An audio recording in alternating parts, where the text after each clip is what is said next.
अब daily routine आपको आप लोग का रहेगा सुबह 9 बजे से 12 बजे दोपहर तक, क्योंकि ज़्यादा देर इस सिस्टम से क्लास लेना संभव नहीं है। सभी के मोबाइल में जो डेटा होते हैं वो लिमिट होते हैं। 3 घंटा से ज़्यादा शायद ही किसी का मोबाइल डेटा कंटिन्यू रख पाए।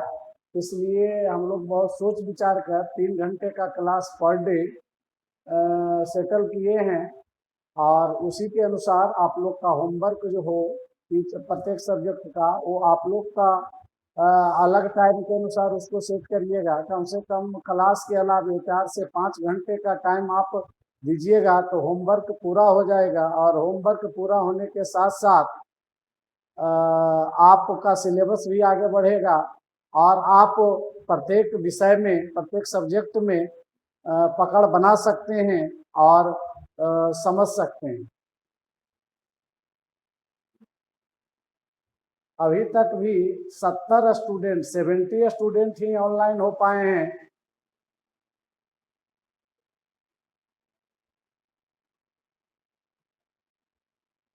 आप लोग पहले से ही किसी ग्रुप के माध्यम से सभी बच्चों को दिशा निर्देशित कर दें, आपस में टॉकिंग कर लें कि 9 बजे से निश्चित रूप से क्लास ज्वाइन कर लेना है। 9 बजे के पहले ही, जैसे ही हम लोग अपना सेट खोलें, ओपन करें, वैसे ही आप लोग ऑनलाइन होने की कोशिश करिए।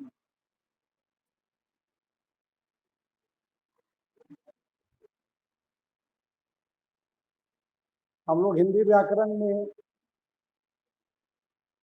हेलो,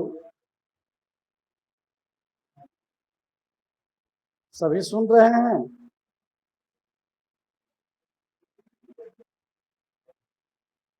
एक एक कोई बोलेगा मैं समझ जाऊंगा, इसलिए सभी को जी सर नहीं बोलना है।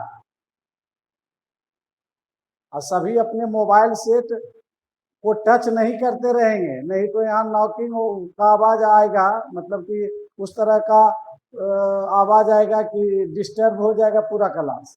इसलिए सब अपने मोबाइल को हमेशा टच नहीं करके रखेंगे, मोबाइल दूर करके रखेंगे और फिर देखेंगे। सभी अपना कैमरा ऑन कर लें ताकि आपको स्पष्ट दिखाई दे। बिल्कुल। तो हम लोग हिंदी व्याकरण में एक बहुत ही महत्वपूर्ण चैप्टर लेखन कला के विकास के लिए हम लोग पढ़ रहे हैं निबंध लेखन।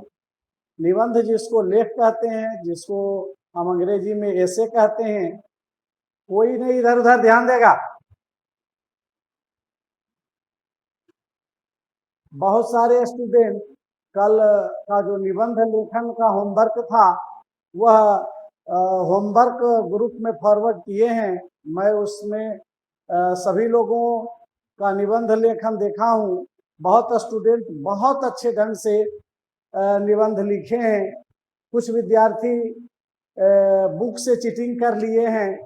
वो समझ ही रहे होंगे कि बुक से चीटिंग करने पर सर को व्यू हो जाएगा कि मैं किसी न किसी किताब से चोरी करके लिखा हूँ। वो जो आप चोरी किए होंगे वो अपने आप में समझ रहे होंगे। बहुत सारे स्टूडेंट चीटिंग नहीं किए हैं, लेकिन उनकी कमियां स्पष्ट रूप से उजागर होती है। कुछ स्टूडेंट दिवस भी नहीं लिखने आता है, वर्तनी इतना भी है, दिवस भी दीर्घईकार से लिखे हैं, दिन भी दीर्घईकार से लिखे हैं। और मैं बार बार कह रहा हूं कि कुछ ऐसा वर्ड है जिसमें आप हैबिट बना लें अनुस्वार देने का। नहीं, मैं कई स्टूडेंट का होमवर्क चेक कर रहा था तो नहीं में ह दीर्घईकार के ऊपर अनुस्वार नहीं दिया हुआ। यह कितनी बड़ी कमजोरी है, इसको आप समझिए। मैं यहाँ भी जब क्लासरूम में क्लास लेता था तो आप लोग को कहता था कि कुछ ऐसे शब्द हैं जिसमें आप आंख मूंद कर अनुस्वार दें। नहीं, क्यों, में, ये सब में सोचना ही नहीं है कि अनुस्वार नहीं देना। फिर बहुत सारा वर्तनी की दृष्टिकोण से आपका जो शब्द है वह गलत है।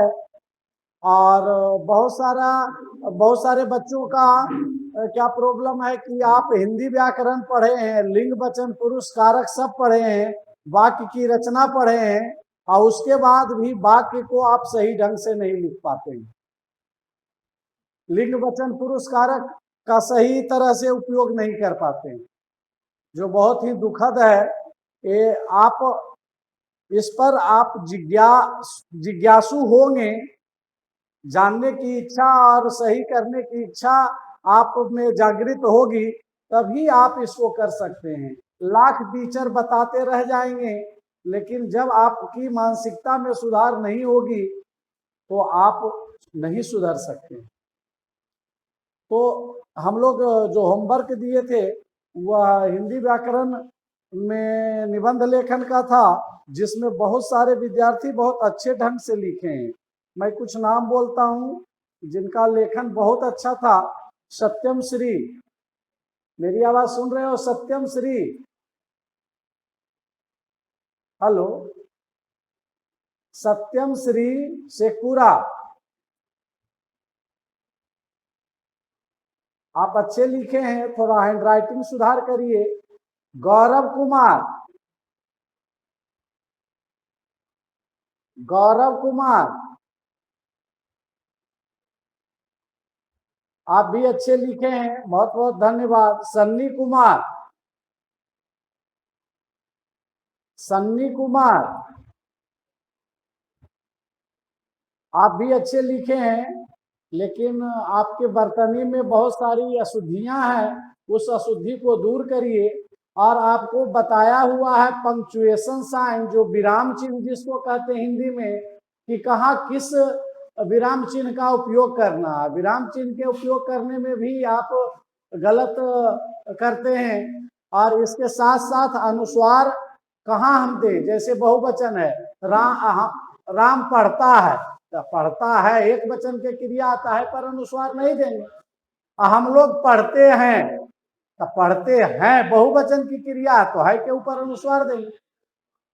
ये इन सब बातों को मैं पहले भी क्लास यहाँ कंटिन्यू होता था विद्यालय में, उस समय भी आप लोग को मैं बताया था कि ये सब जो छोटी छोटी गलतियां हैं उसको विद्यार्थी अपने आप कंट्रोल कर सकता है, उसको अपने आप रोक सकता है। लेकिन आप लिखने के धुन में यह नहीं ध्यान दे पाते हैं कि बहुवचन की क्रिया है, तो कैसे हम उसको बहुवचन की क्रिया बनाए अनुस्वार देंगे। लेकिन अनुस्वार कहाँ होगा, कहीं कहीं नहीं होता। राम पढ़ता था, हम लोग पढ़ते थे, तो पढ़ते थे, था से थे बन गया, तभी यह बहुवचन हो गया। यहाँ थे के ऊपर अनुस्वार नहीं देंगे, इतना ध्यान रखिए। कोई भी शब्द का बहुवचन हो रहा है तो वहां अनुस्वार देंगे या चंद्र बिंदु देंगे। जैसे राखी है, तो राखी का बहुवचन हम लोग बनाएंगे राखियां, यह आकार या ऊपर चंद्र बिंदु। लोग का बहुवचन बनाएंगे लोगों, अनुस्वार। बच्चा का बहुवचन बनाएंगे बच्चे, इसमें अनुस्वार नहीं देंगे। जूता का बहुवचन बनाएंगे जूते।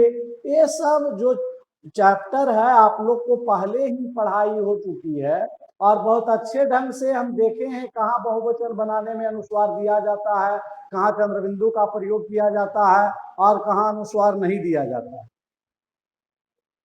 तो सन्नी जी, आप के जो आपका जो निबंध लेखन है इसमें कुछ त्रुटि है, इसको सुधार लेंगे, ठीक है? मान्यता, मान्यता कुमारी,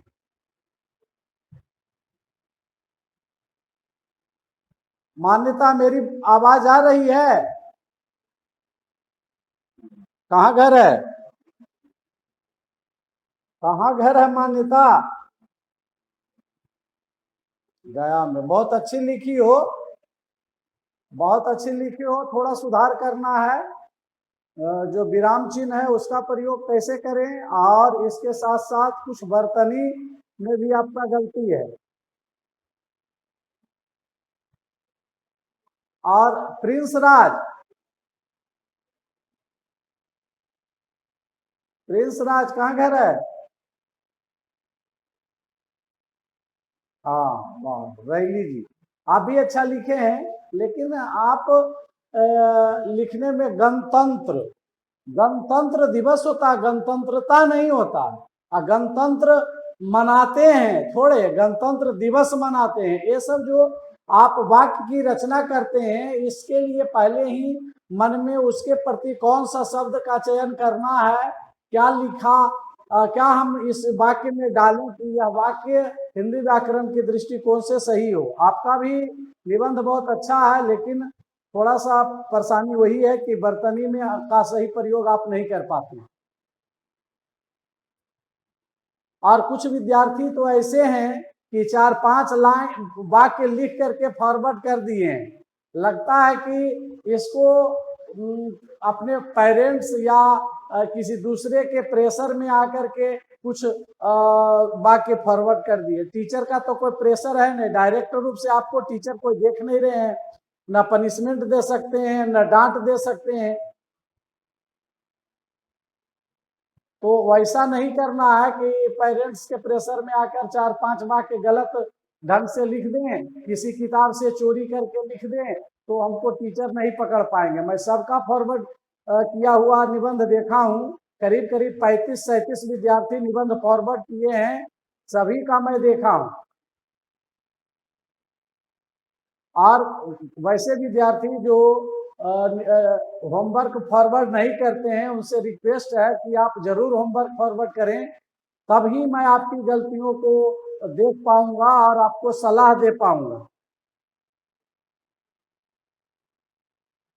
आज हम लोग कल देखे थे गणतंत्र दिवस पर निबंध, या 26 जनवरी, जिसके बारे में हम लोग पूरी तरह से अभ्यास किए थे और गणतंत्र दिवस क्या है इसके बारे में जाने। फिर से एक बार मैं आपको कुछ गणतंत्र दिवस के बारे में निबंध के रूप में आपको बता देता हूं। गणतंत्र दिवस हमारे देश का एक राष्ट्रीय त्योहार है। इसी दिन हमारे देश का संविधान लागू हुआ था। इसी दिन 26 जनवरी 1950 को हमारे देश का संविधान लागू हुआ था। ऐसे तो हमारा देश भारत 15 अगस्त 1947 को ही आजाद हो गया था, लेकिन आजादी के साथ साथ हमारे देश की शासन व्यवस्था को सुचारू ढंग से चलाने के लिए नियम कानून की आवश्यकता थी। और यह नियम कानून अंग्रेजों का क्रूर शासन तंत्र की प्रणाली से हम लोग जूझना नहीं चाहते थे, जिस कारण हमारे देश के शासन को सुचारू ढंग से चलाने के लिए एक संविधान की आवश्यकता थी। संविधान नियम कानूनों का शासन चलाने के लिए नियमों और कानूनों के संग्रह का एक रजिस्टर है, जिसे हम संविधान कहते हैं। हमारे देश का संविधान विश्व का सबसे बड़ा लिखित संविधान है। और यह संविधान हम लोग अपने देश के जो संविधान विशेषज्ञ थे, नियम कानून के विशेषज्ञ थे, उनके द्वारा बनाया गया। और हमारे देश का संविधान कोई एक व्यक्ति नहीं बनाया, इसे संविधान सभा के द्वारा बनाया गया। और संविधान सभा में 289 सदस्य थे। समझिए, 289 सदस्यों का प्रतिनिधित्व डॉक्टर राजेंद्र प्रसाद करते थे। और संविधान सभा के अंतर्गत ही एक संविधान निर्मात्री परामर्श समिति थी, जिसके अध्यक्ष डॉक्टर भीमराव अंबेडकर। एक स्टूडेंट लिखा डॉक्टर भीमराव, र अवकार राव, उसको राव लिखा, र आकार रा, वाला। अंबेडकर भी उसको नहीं लिखने आता, अमोरकर लिखा। तो ये सब विद्यार्थी कहाँ क्या पढ़ेगा? जिसको राव भी लिखने नहीं आता हो, अंबेडकर भी नहीं लिखने आता हो। ऐसे तो हमारे देश का संविधान 26 नवंबर 1949 को ही बनकर तैयार हो गया था। हमारे देश के संविधान बनाने में 2 वर्ष 11 महीने 18 दिन का समय लगा। और बहुत ही प्रयास के बावजूद हमारे देश का संविधान बनकर तैयार हुआ। 1930 ईस्वी में जो कांग्रेस का अधिवेशन हुआ था लाहौर में, उस समय हमारे देश के नेता पंडित जवाहरलाल नेहरू ने पूर्ण स्वराज की मांग उठाई थी। पूर्ण स्वराज का मतलब वही था कि हमारे देश की स्वतंत्रता के साथ साथ अपने देश के लोगों के द्वारा बनाए गए नियम कानून के अनुसार सरकार चले। तो वही पूर्ण स्वराज के मांग उसी दिन उठाया गया था, 26 जनवरी के दिन, जिस दिन इस ऐतिहासिक संविधान को लागू करने का तिथि रखा गया और वह तिथि 26 जनवरी 1950 को रखा गया। ये हम अपने संविधान का परिचय और 26 जनवरी गणतंत्र दिवस का परिचय देते हैं। इसके पहले भी हम आपको बताए थे कि प्रत्येक बार कोई भी व्यक्ति किसी भी विषय वस्तु के बारे में बोलेगा तो एकदम हूबहू वही नहीं बोल सकता। इसके पहले मैं स्टार्ट करवाया था आप लोग से गण जोड़ तंत्र बराबर गणतंत्र। गणतंत्र का शाब्दिक अर्थ लोगों का शासन होता है, यहाँ से स्टार्ट कराए थे। लेकिन अलग अलग समय किसी विषय वस्तु पर अलग तरह का सोच अभिव्यक्त होता है, तो उससे हम ज़्यादा अलग नहीं सोचें। आप भी जब भी एक ही विषय वस्तु पर लेख लिखेंगे तो बहुत सारे शब्द आपके वही रहेंगे, लेकिन बहुत सारे शब्द आपसे उस लेख से विलुप्त होते हुए दिखेंगे। लेकिन जब आप इसे पढ़िएगा और फिर से मन में सोचिएगा तो वो सब पुनरावृत्ति आपके दिमाग में आ जाएगी। फिर हम लोग पैराग्राफ चेंज करेंगे। पैराग्राफ चेंज करने के बाद इसकी उपयोगिता, इस दिन क्या क्या आयोजित होता है, इसके बारे में लिखेंगे और फिर उपसंहार लिखेंगे। आज हम लोग इसी से मिलता जुलता निबंध स्वतंत्रता दिवस, जिसको अंग्रेजी में इंडिपेंडेंस डे कहते हैं, और यह 15 अगस्त के नाम से भी जाना जाता है, स्वाधीनता दिवस या स्वतंत्रता दिवस। तब पहले हम इसका परिचय देंगे, इसकी भूमिका के बारे में हम लोग देखेंगे। तो भूमिका इसका कहाँ से दे सकते हैं, कहाँ से आप इसकी शुरुआत कर सकते हैं, तो लिखेंगे 15 अगस्त 1947 का दिन हमारे इतिहास के स्वर्णाक्षरों में लिखे जाने योग्य है। कहाँ से स्टार्ट कर रहे हैं, देखिए 15 अगस्त 1947 का दिवस हमारे देश के इतिहास में स्वर्णाक्षरों में लिखा गया है।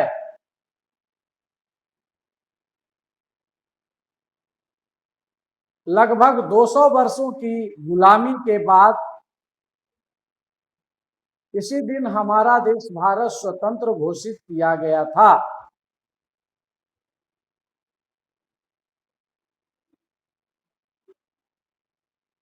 उस दिन अत्याचारी और क्रूर शासक के रूप में अंग्रेज 7 समुद्र पार भागने को विवश हो गए थे।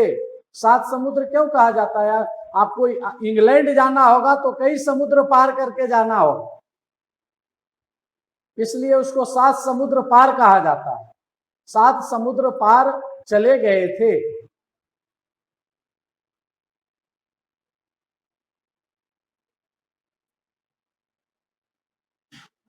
आजादी के दिन हमारे देश के सभी लोग खुश थे। आजादी के दिन ही 15 अगस्त 1947 को हमारे देश के प्रथम प्रधानमंत्री पंडित जवाहरलाल नेहरू ने दिल्ली के लाल किला से झंडोत्तोलन किया था और उन्होंने भारतीय लोगों को संदेश दिया था कि अब हम अंग्रेजों की दास्ता से मुक्त हो गए हैं, स्वतंत्र हो गए हैं।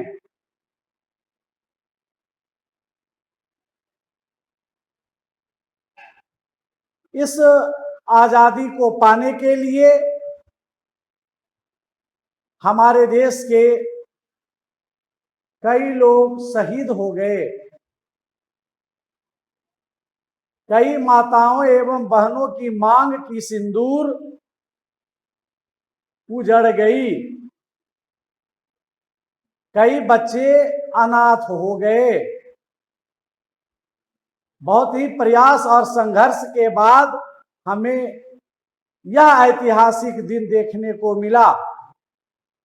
ये परिचय समाप्त हो गया। देखिए, अब हम लोग आते हैं इस दिन का क्या महत्व है, इस दिन हम लोग कैसे प्रत्येक साल सेलिब्रेट करते हैं, मनाते हैं, या इसे किस ढंग से मनाना चाहिए, इसके बारे में हम लोग लिखेंगे कि आजादी के बाद हम लोग प्रत्येक साल, प्रत्येक वर्ष आजादी की जश्न के रूप में 15 अगस्त को स्वतंत्रता दिवस मनाते हैं। यह हमारे देश का राष्ट्रीय त्योहार है, जिसे भारत के सभी धर्म, जाति, वर्ग के लोग समान ढंग से मनाते हैं।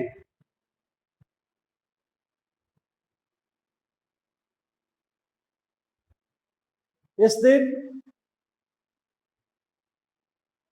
विद्यालय के बच्चों के द्वारा सुबह प्रभात फेरी निकाली जाती है, जिसमें हमारे देश के महापुरुषों के जयकारे लगाए जाते हैं।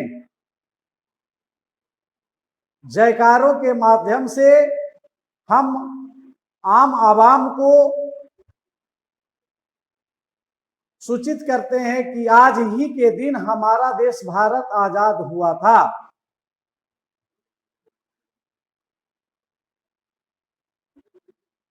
इस दिन हमारे देश के प्रधानमंत्री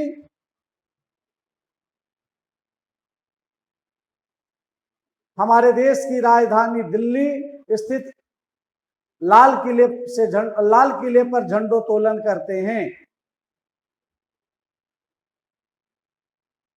प्रधानमंत्री के सामने विभिन्न राज्यों की झांकियां प्रस्तुत की जाती है।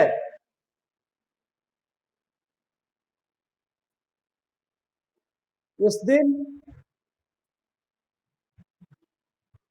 विभिन्न सरकारी कार्यालयों, विद्यालय, कॉलेज तथा सार्वजनिक स्थलों पर झंडोत्तोलन किया जाता है।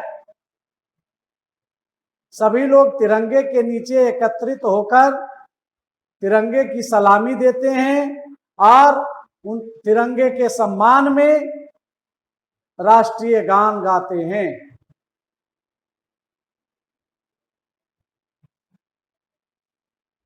बच्चों तथा अन्य अतिथियों के बीच हमारे देश का राष्ट्रीय मिठाई जलेबी बांटा जाता है।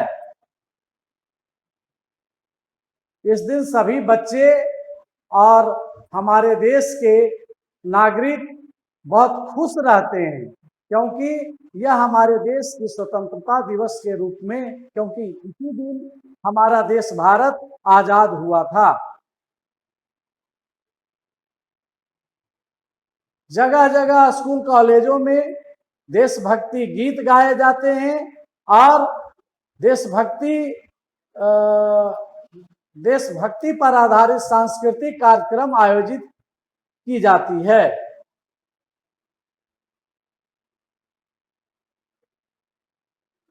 अब इस लेख का अंत होना है, तो अंत कैसे हो? अब पैराग्राफ फिर चेंज करेंगे या थोड़ा सा और भी इसमें लिखेंगे कि इस आजादी को पाने में या यह आजादी दिलाने में हमारे देश के कई महापुरुषों का बहुत बड़ा योगदान था, जिसमें प्रमुख रूप से महात्मा गांधी, पंडित जवाहरलाल नेहरू, डॉक्टर राजेंद्र प्रसाद, बाल गंगाधर तिलक,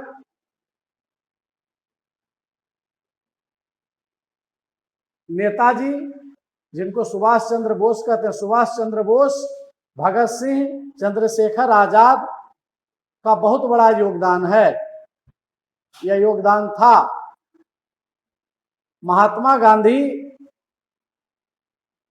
को हमारे देश के लोगों के द्वारा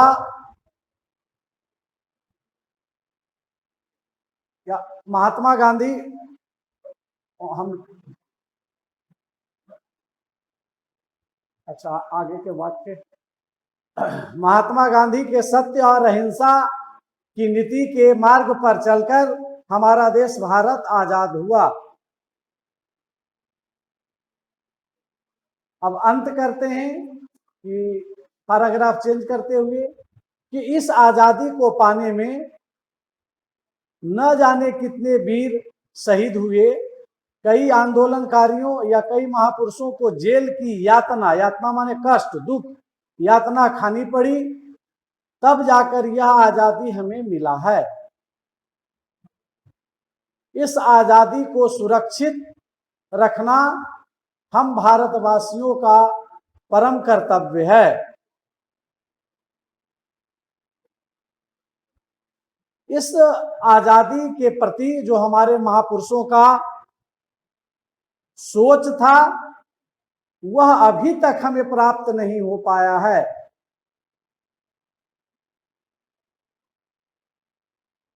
उस उद्देश्य को प्राप्त करने के लिए हमें नवयुवकों को आगे आना होगा, ताकि हमारे देश के जो महापुरुषों की सोच थी उसी के अनुसार हमारे देश की शासन व्यवस्था, शासन प्रणाली आगे बढ़े, ताकि हमारा देश कभी भविष्य में गुलाम नहीं बन सके। यह होता है अपने मन की सोच कि आप अपने देश के लोगों के प्रति आपका क्या सोच है, आप की आज़ादी कैसे अक्षुण्ण रह सकती है, आप आगे कभी गुलाम कैसे नहीं बन सकते हैं। तो ये सब मुख्य रूप से 4-5 वाक्यों में उपसंहार के रूप में अभिव्यक्त करना है। तो अब आप लोग लिख लीजिएगा। हेलो,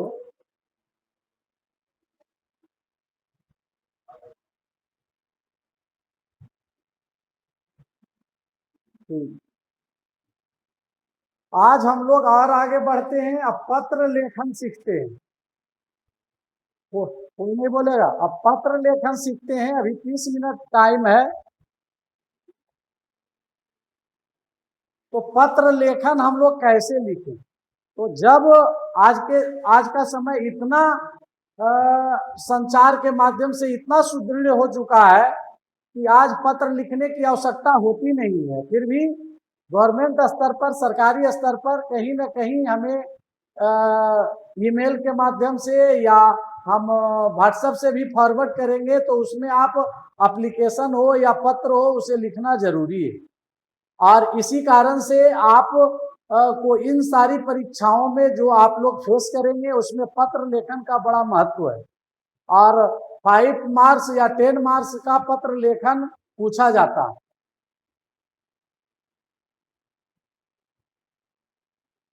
आवाज वाइब्रेट कर रहा है। आप लोग प्लीज शांति बना कर रखिए। सभी लोग अपना माइक्रोफोन ऑफ करें।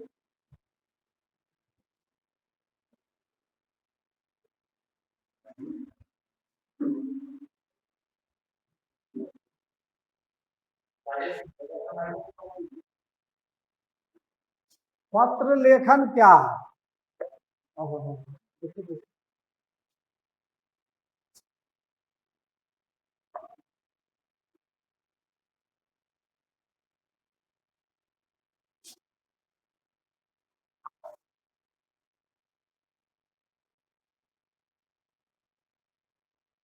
सबसे पहले हमें समझना है कि पत्र लेखन में हम क्या क्या इंक्लूड करेंगे। तो सबसे पहले पत्र लेखन के लिए आपका एक नया पेज जरूरी है। इस पेज को आप इस तरह से आप देख रहे हैं, एक नया पेज। इसको आप एक बार फोल्ड करिए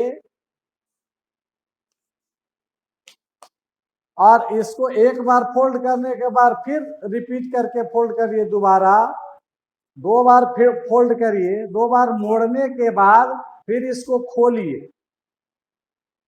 फिर यदि जो आप इसको खोल रहे हैं तो जो लेफ्ट साइड में एक जो आपका स्पेस है उसको आपको छोड़ देना। लेफ्ट साइड का स्पेस में कुछ नहीं लिखना है, ऊपर से नीचे तक। इतना सबसे पहला आपको हिदायत दे देता हूं कि इतना करना पत्र लेखन में बहुत जरूरी है। तो पत्र लेखन में इतना हम कर रहे हैं, हम इधर नहीं लिखते हैं, इतना में ही मैं लिखता हूं। ये आपका जो है छूटा हुआ भाग है और आपका लिखने का एरिया यह है। लेफ्ट साइड वाले जो क्वार्टर है उस क्वार्टर में आपको कुछ नहीं लिखना। अब सबसे टॉप में जो पेज का सबसे टॉप का हिस्सा होता है, इसको अपने अनुमान से कोई लकीर कोई लाइन खींच करके नहीं, एक अपने अनुमान से दो भागों में इसको डिवाइड कर लीजिए और सबसे टॉप सबसे ऊपरी हिस्से में लेफ्ट साइड वाले भाग में हमें जहां पत्र लिखना है, हमें जहां पत्र लिखना है उनको संबोधित करेंगे। निश्चित है कि आपको अपने पिताजी के पास पत्र लिखना होगा, तो पिताजी को क्या कहिएगा? अरे पिताजी, प्रिय पिताजी, क्या कहिएगा पिताजी को?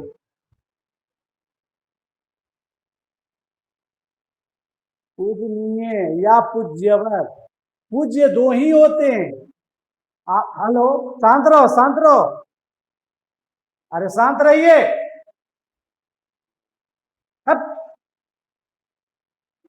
रे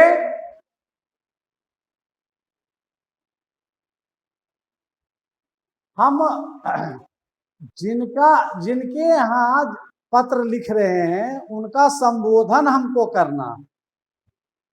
तो संबोधन करना कैसे है? तो उनको हम रेस्पेक्ट करके, सम्मानित करके संबोधन करेंगे। तो आपको पिताजी के पास पत्र लिखना है तो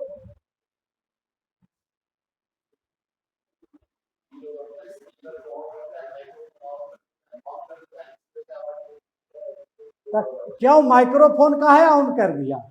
कोई माइक्रोफोन ऑन कर दिया तभी ना ऐसा हो रहा। सब अपना अपना माइक्रोफोन ऑफ करिए, आवाज वाइब्रेट नहीं होगा।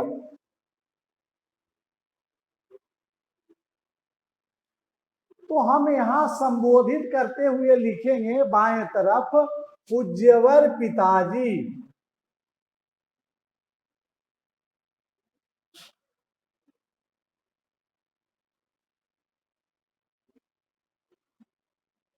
कौमा देंगे आप, पूज्यवर पिताजी यहां लिखेंगे। और आप पत्र कहां से लिख रहे हैं? निश्चित है कि आज के समय में पत्र लिखा नहीं जाता है, सिर्फ परीक्षा में ही पत्र लिखा जाता है। तो जहां से आप पत्र लिख रहे हैं, अपने गांव से लिख रहे हैं तो गांव का नाम लिखेंगे, अपने विद्यालय से लिख रहे हैं तो आदर्श विद्या भारती लिखेंगे, लेकिन जब परीक्षा में लिख रहे हैं तो परीक्षा भवन लिखेंगे। परीक्षा में लिखने पर हम परीक्षा भवन ही लिखेंगे। तो यहां हम लिख देते हैं, यहां से लिखा जा रहा तो यहां लिख देते हैं आदर्श विद्या भारती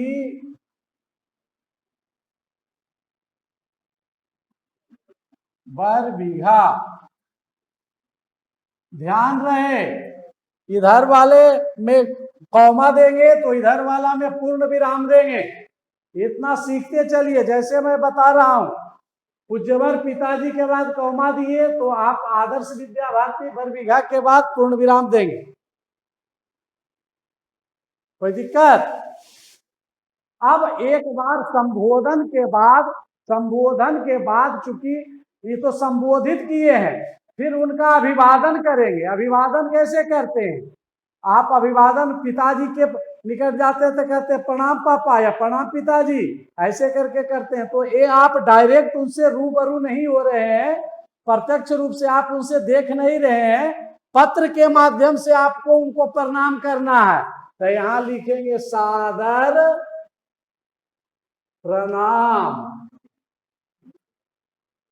फिर कौन?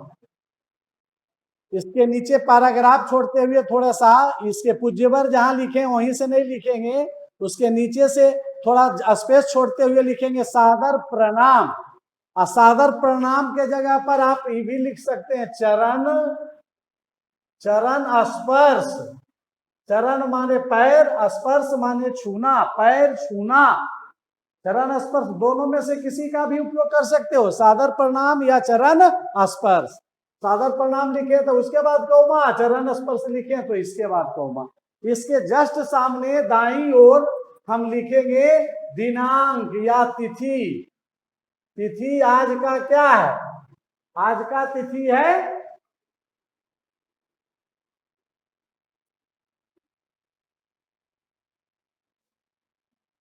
5/08/2020, 5 अगस्त 2020। अब यहां तक हम लोग सीख गए, सब लोग सीख गए यहां तक लिखने के लिए? जी सर। कोई नहीं आवाज लगाएगा, फिर आवाज वाइब्रेट कर जाएगा। अब आगे हम लोग लिखेंगे पत्र के माध्यम से। अब पत्र, हेलो, पत्र लिखने का सब्जेक्ट क्या है? पत्र लिखने का उस समय क्या आधार बन रहा है, क्या सब्जेक्ट है पत्र लिखने का, किस विषय पर आप पत्र लिख रहे हो यह निर्भर करता है। तो आप अपनी अपनी कॉपी में सब लिख ले क्वेश्चन।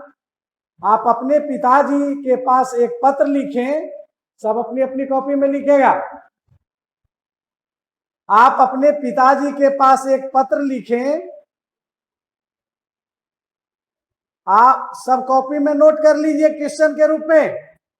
अपने पिता के पास एक पत्र लिखो या लिखें जिसमें पाठ्य पुस्तक के लिए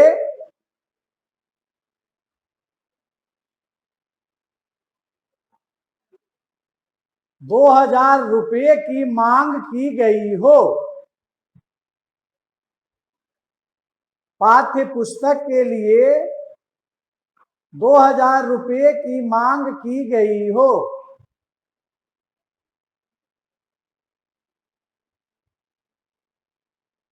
लिखा गया सबसे? अब हम लोग लेख के जैसा इसमें बहुत सारा वाक्य नहीं इंक्लूड करेंगे, यहां से अब लिखना शुरू करेंगे।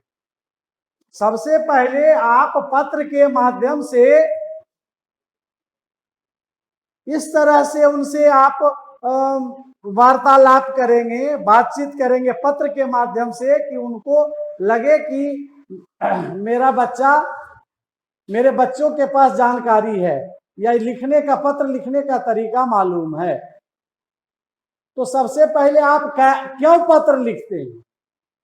कोई भी कम्युनिकेशन का आपके पास साधन नहीं है, न टेलीफोन रहे, न मोबाइल रहे, नहीं किसी तरह का और कोई माध्यम रहे जिसके माध्यम से आप बातचीत कर सकें या फिगर देख सकें। तब उस समय की सोचिए, आज से 40 वर्ष पहले के बारे में सोचिए, जिस समय बात करने का कोई माध्यम नहीं था, फिगर देखने का कोई माध्यम नहीं था, एक दूसरे से संपर्क में आने का कोई माध्यम न था, न तो उस समय लेजर था, न तो उस समय ईमेल था, न तो उस समय और तरह तरह के जो संचार के साधन है, इलेक्ट्रॉनिक संचार के साधन है, हुआ था।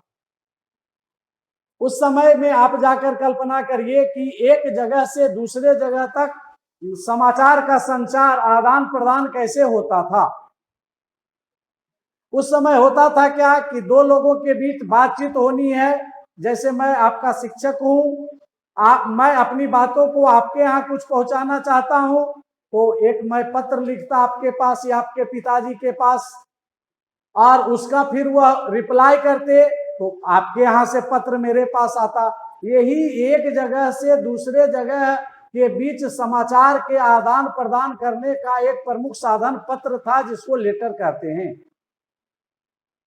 तो आप कैसे जाने कि अपने पिताजी को कुछ रिप्लाई करना, जवाब देना? तो यहां से आप लिखना शुरू करिएगा। बस सादर प्रणाम या चरण स्पर्श के नीचे से लिखना शुरू करिएगा। मुझे आज ही आपका पत्र मिला, पूर्ण विराम। मुझे आज ही आपका पत्र मिला। पत्र पढ़कर मुझे बहुत खुशी हुई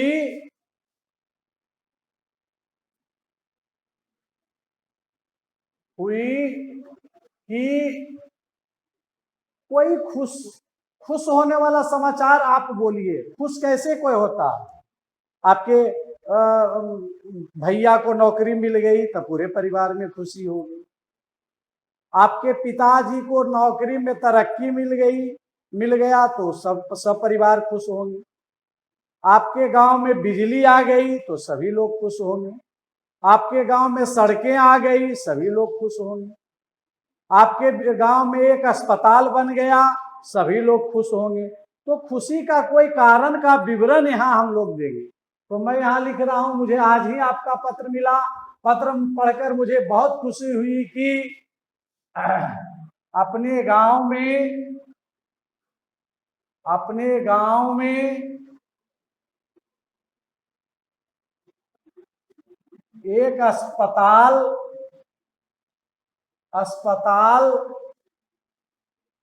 स्थापित हो गया है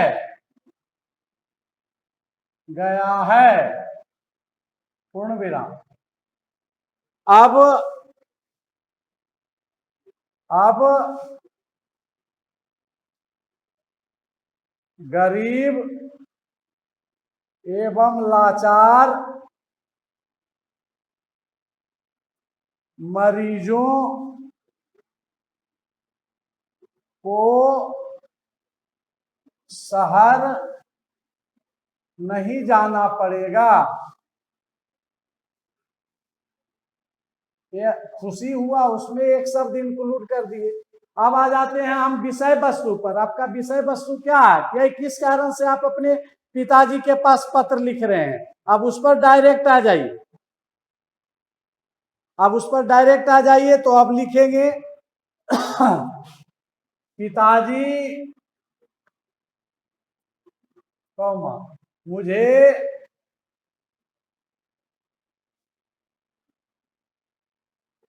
पाठ्य पुस्तक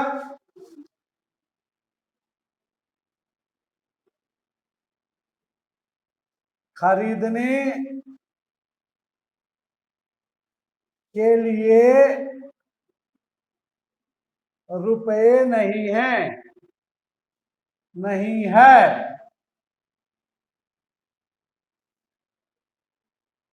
अतः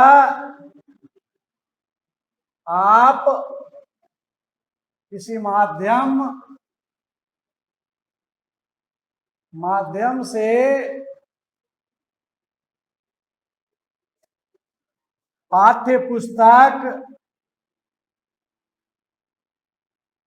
खरीदने के लिए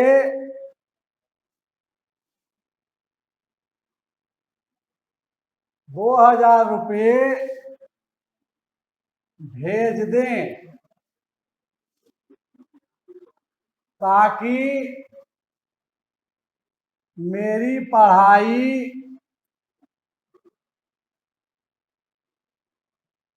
में कोई रुकावट नहीं हो। यह खत्म हो गया। पिताजी मुझे पाठ्य पुस्तक खरीदने के लिए रुपये नहीं है, अतः आप किसी माध्यम से पाठ्य पुस्तक खरीदने के लिए 2000 रुपये भेज दें ताकि मेरी पढ़ाई में कोई रुकावट नहीं हो।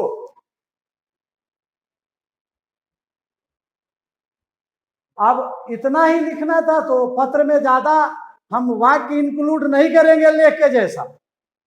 मैक्सिमम 10 वाक्य, ज्यादा से ज्यादा 10 वाक्य पत्र लेखन में होना चाहिए। 10 से 12 वाक्य से ज्यादा हम लिखेंगे ही नहीं पत्र, क्योंकि विषय वस्तु ही आपका जो कागज है पत्र लिखने का वही अथी है। सिर्फ रुपया का मांग किया गया हो तो और क्या लिखेंगे।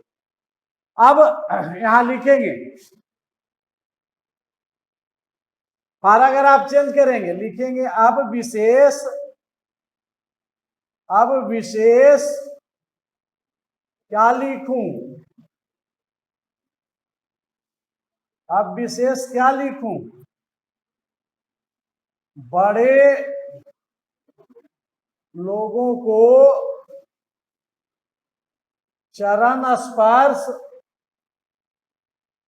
एवं छोटे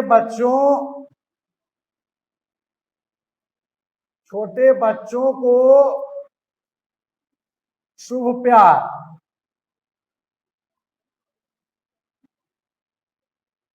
देख लीजिए, इतना ही लिखेंगे। अब क्या करेंगे? तो आधा से इधर दाईं ओर एक मंझोली कोष्ठ इस तरह से देंगे। मंझोली कोष्ठक सब देना चाहते हैं। इसमें लिखेंगे अंत में स्व अभिनिवेदन जिसको कहते हैं, अंत में पत्र के माध्यम से आप अपने आप को क्या बताना चाहते हैं कि आपका बदमाश बेटा, आपका आलसी बेटा, क्या लिखना चाहते हो?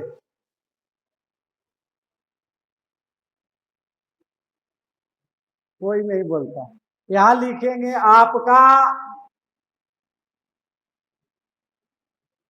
प्यारा पुत्र, आपका प्यारा पुत्र। नीचे डिटेल्स लिखेंगे, आपका प्यारा पुत्र लिख करके नाम सत्यम श्री, वर्ग 5th क्रमांक 23, बस। और इधर का बाईं ओर का जो स्पेस है, यहां एक बॉक्स बनाएंगे इस तरह का, और मैं पत्र को मिटाकर और मैं बॉक्स बड़ा बनाना चाहता हूं। इधर पर इसी के सामने एक बॉक्स बनाएंगे। बॉक्स बनाएंगे आयताकार, रेक्टेंगुलर साइज में, रेक्टेंगुलर शेप में, और इसमें लिखेंगे पत्र। इस आपको कहां पहुंचाना, आपके पिताजी का एड्रेस क्या, पता क्या, वह यहां लिखना। तो यहां लिखेंगे सेवा में कौमा। पिताजी का नाम क्या? सत्यम श्री के पिताजी का क्या नाम है? हेलो शेखपुरा जी, हेलो।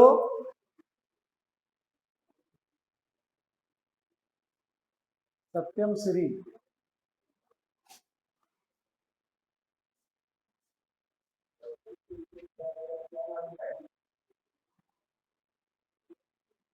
ठीक है, सेवा में नाम यहां लिखेंगे जो आपके पिताजी का नाम रहेगा, श्री रमेश कुमार, वह लिखेंगे श्री रमेश कुमार।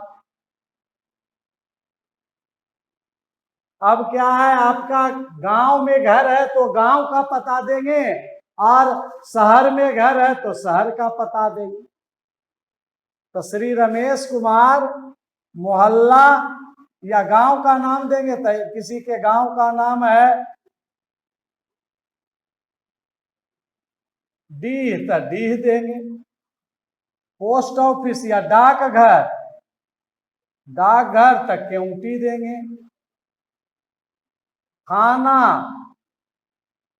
बरबीघा, जिला तो शेखपुरा। पिन कोड होता postal index number, PIN, P for postal, I for index, N for number. PIN इसका एब्रीविएशन होता है पोस्टल इंडेक्स नंबर। यह 6 डिजिट का होता है, और यह किसी भी पत्र को यथाशीघ्र गंतव्य स्थान पर पहुंचा देता है। इसलिए को अपना सब पिन नंबर देंगे। प्रत्येक विद्यार्थी जो अपने अपने डाकघर के अंतर्गत आता है उसका पिन कोड होगा। अपने पिताजी से भी पूछ लेंगे। 811101 यह बरबीघा पोस्ट ऑफिस का पिन कोड है। अब आपका पत्र लेखन समाप्त हो गया। अब आपका पत्र लेखन समाप्त हो गया। फिर से ध्यान देते हैं कि हम कोई पत्र कैसे लिखना प्रारंभ करेंगे। तो प्रारंभ करने के पहले एक नया पेज लेंगे, बीच पेज से लिखना स्टार्ट नहीं करेंगे। एक नया पेज को हम 2 बार फोल्ड करेंगे तो वह 4 भाग में बट जाएगा और 4 क्वार्टर होगा, और ईच क्वार्टर को हम इक्वल भाग मानेंगे, और जो पहला क्वार्टर है लेफ्ट साइड वाला उसको छोड़ देंगे, उसमें कुछ लिखेंगे ही नहीं। इसी तरह से मैं ये चौक से इसको खींचा हूं, ड्राउन किया हूं। आप लोग को खींचना ही नहीं है, क्योंकि आप लोग के पास तो निशान है जो फोल्ड हुआ वो निशान। आपको कलम से कुछ नहीं यहाँ खींचना है। कलम से लाइन नहीं खींचना, वर्टिकली लाइन, यह ध्यान रखिएगा। बहुत सारा स्टूडेंट पेन से खींच देगा वर्टिकली लाइन, ऊपर से नीचे की ओर। आपको नहीं खींचना, क्योंकि फोल्ड किया हुआ है वह लाइन आपको पता चलेगा। इसको एक अनुमान से 2 भाग में हम लोग बांट लेंगे, बाईं ओर टॉप और दाईं ओर टॉप। बाईं ओर टॉप में हम उस शब्दांश को वाक्यांश को लिखेंगे जहां आपको पत्र लिखना है। तो आपको पत्र लिखना है पिताजी के पास, तो पिताजी को आप कैसे संबोधित करिएगा? तो पूज्यवर पिताजी, नहीं तो पूजनीय पिताजी, नहीं तो आदरणीय पिताजी। 3 में से कोई भी वाक्यांश का उपयोग आप लोग कर सकते हैं। उसके बाद कौमा देंगे, उसके बाद उस स्थान का नाम लिखेंगे जहां से आप पत्र लिख रहे हैं। फिर संबोधन के नीचे जो पूज्यवर पिताजी लिखे हैं उसके नीचे एक बार प्रणाम करेंगे पत्र के माध्यम से। तो सादर प्रणाम या चरण स्पर्श, सादर प्रणाम या चरण स्पर्श दोनों में से कोई एक ही वाक्यांश को लिखेंगे। या तो सादर प्रणाम लिखना है या तो चरण स्पर्श लिखना है। इसके बाद फिर हम लोग इतना जरूर लिखेंगे कोई भी पत्र में, मुझे आज ही आपका पत्र मिला, पत्र पढ़कर मुझे बहुत प्रसन्नता हुई कि मेरा भाई डॉक्टर बन गया है, या भैया डॉक्टर बन गए हैं। पत्र पढ़कर मुझे बहुत प्रसन्नता हुई कि मेरे गांव में बिजली आ गई है। पत्र पढ़कर बहुत प्रसन्नता हुई कि मेरे गांव में सड़क आ गई है। पत्र पढ़कर मुझे बहुत प्रसन्नता हुई कि मेरे गांव में अस्पताल स्थापित हो गया है। अब गरीब एवं लाचार मरीजों को शहर नहीं जाना पड़ेगा। पिताजी मुझे पाठ्य पुस्तक के लिए 2000 मेरे पास रुपये नहीं है, अतः आप किसी माध्यम से 2000 रुपये भेजने की कृपा करेंगे, जिससे मेरा पढ़ाई लगातार जारी रहे, मेरी पढ़ाई में किसी प्रकार की रुकावट नहीं हो। अब पैराग्राफ चेंज करेंगे, लिखेंगे अब विशेष क्या लिखूं, अब विशेष क्या लिखूं। बड़े लोगों को चरण स्पर्श एवं छोटे बच्चे को शुभ प्यार। और फिर आधा के बीच हम मंझोली कोष्टक का प्रयोग करेंगे और उसमें लिखेंगे आपका प्यारा पुत्र, अब पूरा नाम, और इधर एक बॉक्स बनाएंगे बाईं ओर, जिसमें बॉक्स में ऊपर में लिखेंगे सेवा में, और सेवा में के नीचे अपने पिताजी का नाम, अपने पिताजी का पूरा एड्रेस, जहां आपके पिताजी रह रहे हो उस पता को वहां लिख देंगे। पता में गांव का नाम, डाकघर का नाम, जिला का नाम और पिन कोड रहना बहुत जरूरी है। तो कल आपका एक होमवर्क और हो गया, पाठ्य पुस्तक खरीदने के लिए अपने पिताजी के पास एक पत्र लिखे जिसमें 2000 रुपये की मांग की गई हो। सब लिख लीजिएगा। हेलो, लिख लोगे जी? ठीक है, ओके, थैंक यू।